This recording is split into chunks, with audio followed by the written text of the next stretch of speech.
Medan akar-akar di jalur pendakian Gunung Dempo yang masih sangat alami membuat para pendaki ingin menaklukkan curamnya jalur pendakian Gunung Dempo.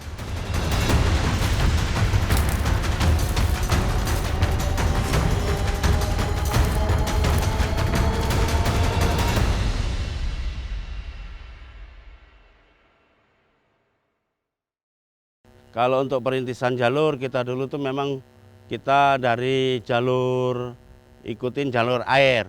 Pertama kali itu jalur air.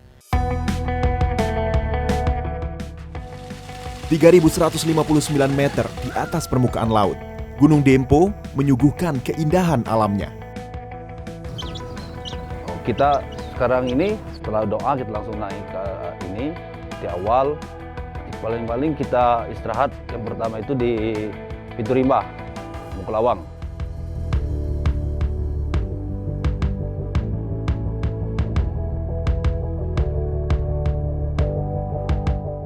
Tuaga. TPRI Bersatu Bangsa.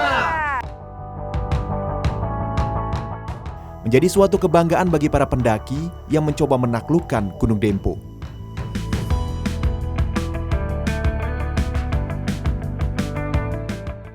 Memiliki beberapa jalur dengan tingkat kesulitan yang berbeda, gunung ini jelas menjadi favorit bagi para pendaki.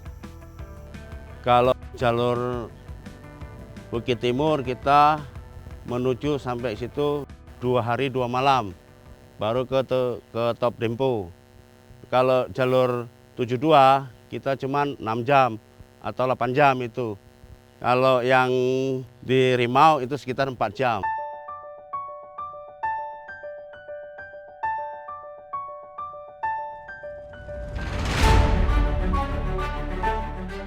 Gunung Dempo dikenal ramah bagi para pendaki pemula.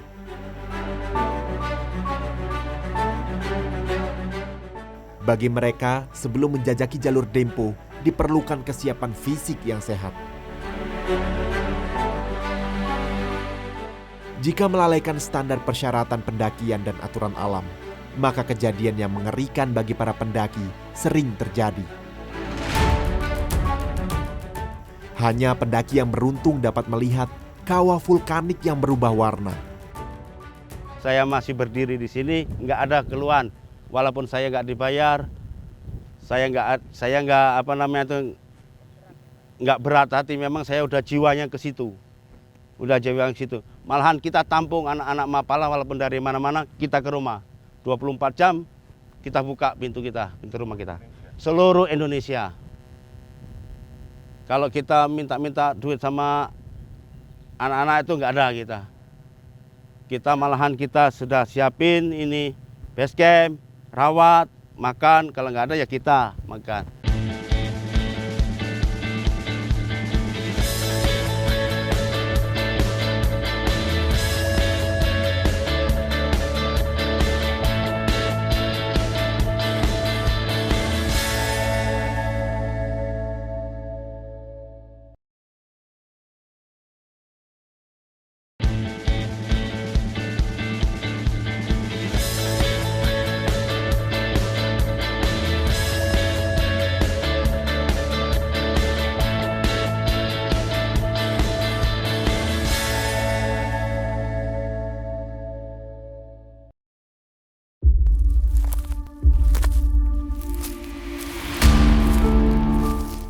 Umumnya gunung-gunung di Indonesia memiliki kuncen atau juga penjaga gunung. Tak terkecuali Gunung Dempo yang dulu terakhir pada tahun 1994 bernama Mulyadi yang meninggal dunia. Sampai dengan tahun ini atau juga sampai dengan saat ini Gunung Dempo tidak memiliki kuncen. Akan tetapi untuk penjagaan dan juga kelestarian alam saat ini Gunung Dempo dijaga oleh para relawan yang merupakan warga asli kota Pagar Alam. Juru kunci memegang peranan dalam membantu para pendaki agar terhindar dari hal yang tidak diinginkan. Namun sayang, juru kunci Gunung Dempo sudah lama tiada. Sejak juru kunci lama, Mulyadi meninggal dunia. Penggantinya sampai saat ini belum ada. 94 Pak Mulyadi itu kuncen Gunung Dempo. Itu waktu masih pembibitan. Pembibitan itu alias teh, masih bibit teh dulu di Kampung 4 itu. Belum Kampung 4 namanya.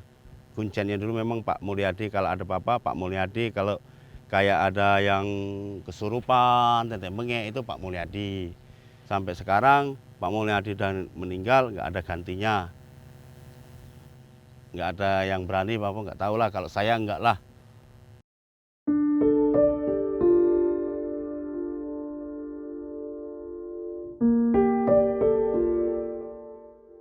Kekosongan kuncen Gunung Dempo membuat Pak Anton bersedia menjadi sukarelawan. Pak Anton dengan sukarela membuat jalur pendakian Gunung Dempo untuk memudahkan para pendaki menuju puncak. Meski Pak Anton juga telah tiada, namun generasi penerus sukarelawan Gunung Dempo dilanjutkan Kang Ferry, anak Pak Anton.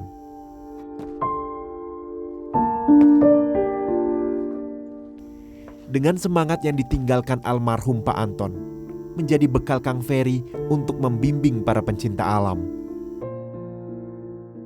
Saya kenal, ini hati saya, panggilan saya. Menurut saya orang ini baik. Karena bukan saya sendiri, beribu-ribu orang di rumah itu, kadangan di rumah itu. Dengan bermacam-macam karakter. Dia bisa mengayomi kami, bisa membimbing kami. Selain untuk kegiatan pendakian Gunung Dempo, untuk kehidupan sehari-hari, bagi saya pribadi, almarhum Antoni Umar dan emak kami, itu terbaik.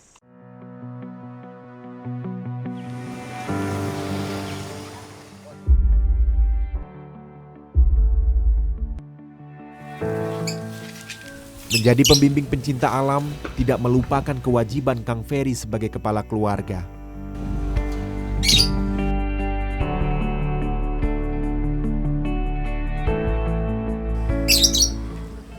Bermukim di kaki Gunung Dempo yang dingin.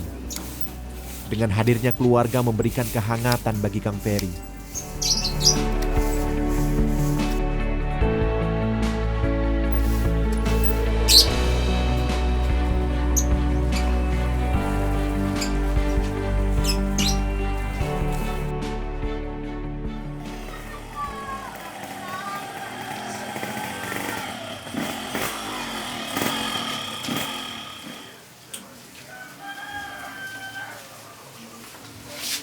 Mempunyai bengkel motor di tengah kota pagar alam menjadi salah satu sumber penghidupan bagi keluarganya.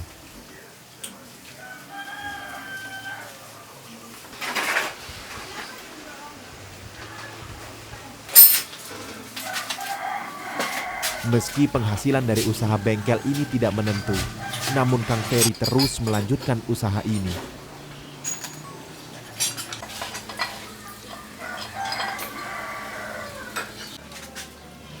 Tak masalah berapapun hasilnya, bagi Kang Ferry bekerja adalah harga diri seorang pria.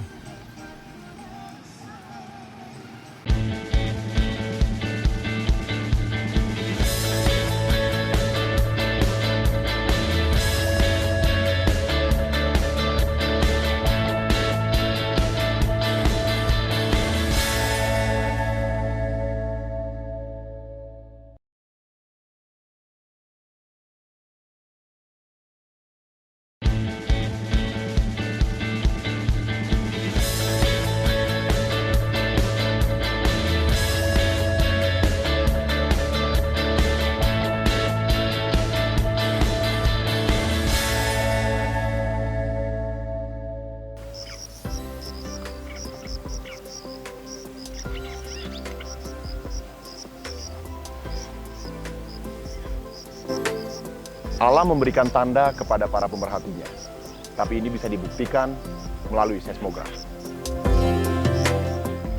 Untuk pengamatan Gunung Api Dempo itu berupa sensor seismik, kalau yang awal-awal masih seismograf analog. Cuaca sendiri sebenarnya tidak berpengaruh langsung terhadap tingkat aktivitas Gunung Api Dempo. Cuma memang sering kali terjadi pas cuaca buruk, misal angin kencang atau badai yang terjadi di puncak, itu terekam di alat kita, dan itu sebagian besar menutupi rekaman yang seharusnya. Misal ada gempa, dia dengan amplitudo yang kecil, sementara noise-nya angin tadi amplitudenya besar, itu menutupi catatan gempa. Memang kami mengamati keadaan cuaca, tapi keadaan cuaca yang sedang terjadi dan telah terjadi. Jadi hal ini untuk sebagai bahan evaluasi juga, misal pas terjadi peningkatan aktivitas ataupun letusan, nanti kita evaluasi arah angin kecenderungannya biasanya kemana, itu sebagai bahan untuk evaluasi dampak dari letusan.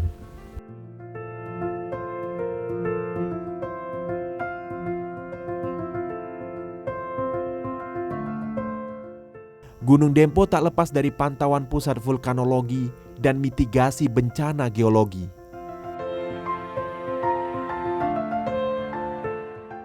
Aktivitas terakhir Gunung Dempo tercatat pada 2017. Pernah mengalami letusan freatik, di mana letusan ini tidak memuntahkan magma, namun mengeluarkan uap air.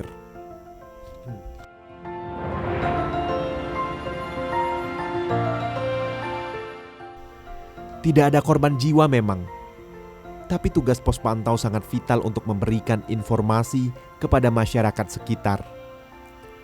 Letusan freatik datangnya tidak bisa diprediksi, sehingga masyarakat yang tinggal di kawasan zona bahaya harus waspada. Letusan itu muncul setiap musim hujan karena dipicu oleh air yang meresap dari puncak kawah. Kita lihatin angin, kalau angin deras sama badai ternyata bisa itu ada kejadian apa-apa yang di Dempo. Jadi pendakian tuh pasti kena badai. Jadi nggak boleh naik lagi gitu. Kalau alam Gunung Dempo ini ya kayak gini lah, cuacanya nggak bisa dibaca. Kadang hujan, kadang kabut. Kalau alamnya bagus lah, pokoknya kalau kita udah di atas itu nggak ada duanya lah. Pemandangan itu dapat semua. Itulah ciptaan Tuhan yang baru kita lihat.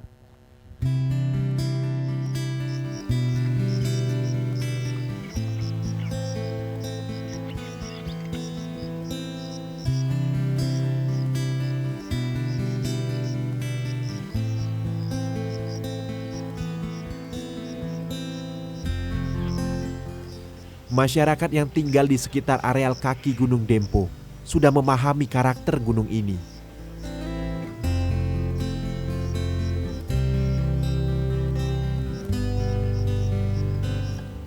Tuhan memberikan anugerah bagi Gunung Dempo sebagai gunung yang minim aktivitas, membuat para pendaki merasa aman untuk menikmati dan menjelajahi Gunung Dempo.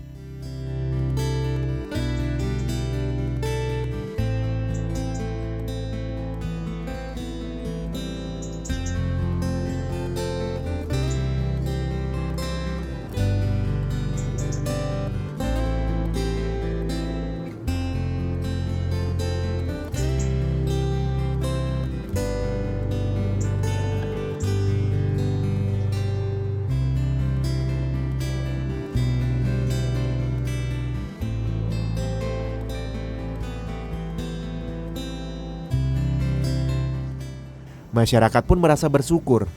Dempo memberikan keindahan dan kekayaan, serta kehidupan yang melimpah.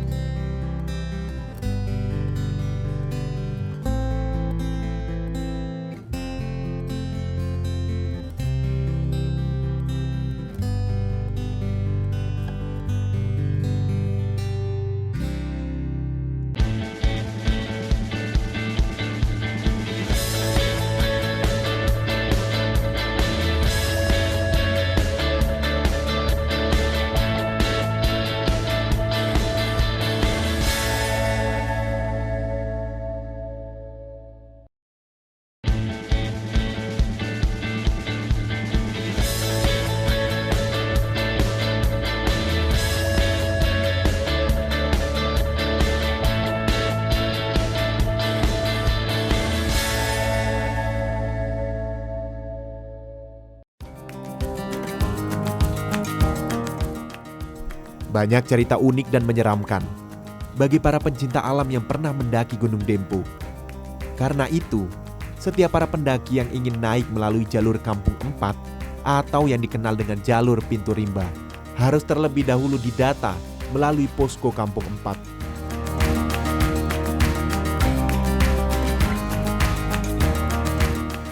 Dengan adanya pendataan, setiap pendaki lebih mudah terkontrol jika mereka menghadapi masalah saat melakukan pendakian melalui jalur daki Dempo. Namun, di balik itu semua, gunung tetaplah alam yang sangat misteri. Begitu juga dengan Gunung Dempo. Gunung Dempo memiliki karakteristik tersendiri yang akan membuat para pendaki memiliki pengalaman unik dan berkesan saat mendakinya. Waktu itu sekitar tahun 2012 kejadian itu mendaki sama anak-anak dari Palembang. Jadi itu sepanjang jalur kita mulai dari shelter 1 sampai ke shelter 2 itu kondisinya hujan. Terus sampai di shelter 2 itu sekitar pukul 2 dan salah satu seorang dari tim regu kita itu ada yang sakit. Sampai ke Pintu Rimba itu sekitar pukul 11 malam. Padahal waktu yang kita butuhkan untuk turun dari shelter 2 ke pintu titik awal pendakian itu sekitar 3-4 jam untuk turun. Cerita tentang Dempo, ya Dempo menyimpan sebuah misteri dan unik menurut kami. Kemarin ada yang sering ada kesurupan. Kesurupan itu padahal mereka sedang mengambil sebuah panci, sedang panci saja yang diambil. Tapi panci itu sudah berisikan makhluk-makhluk lain sehingga mereka diikutin, mereka pulang sudah diikutin, akhirnya panci itu dibawa kembali lagi. Dempo ada aturan tersendiri Bang yang dimana setiap orang mendaki itu memiliki niat masing-masing.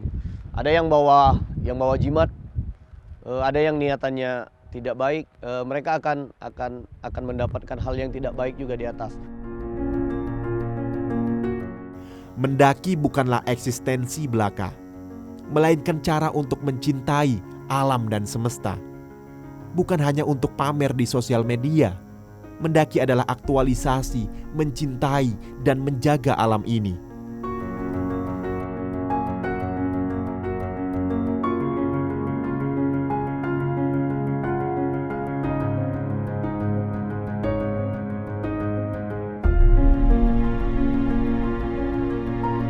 Ada beberapa cinta alam yang ke rumah.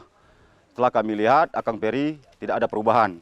Masih tetap mengarahkan, membimbing, memberi pengertian kepada adik-adik cinta alam ataupun para freelance yang ingin menaik Gunung Dempo. Dan dia masih menyarankan ini tetap dan menawarkan ini tetap rumah kita seperti dahulu. Cita-citanya menurut aku 90 tercapai dengan berdirinya brigade sekian bulan. Dia masih terlihat brigade ini berdiri, menurut aku cita-cita yang tercapai. Adik-adik inilah yang ini salah satu amanat dia untuk mendirikan brigade, tolong tertibkan bagaimana Gunung Dempo itu bisa terjaga, para pendaki bisa rapi dan mengecilkan, minimalkan kecelakaan yang ada di Gunung Dempo. Kalau saya merasakan itu kayak keluarga saya sendirilah, anak-anak Mapala itu. Kayak keluarga saya sendiri, kayak adik-adik saya sendiri, malah happy saya. Anak-anak datang, syukur alhamdulillah, artinya masih ingat ke rumah kita. Walaupun itu udah jadi gubernur lah, jadi kepolisian, tetek mengek lah itu, masih ingat semua mereka itu sama rumah kita.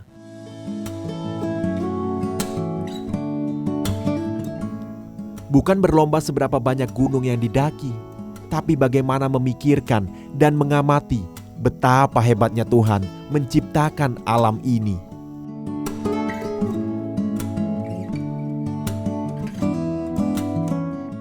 Tuhan menciptakan pagar alam untuk dinikmati, bukan untuk dieksploitasi.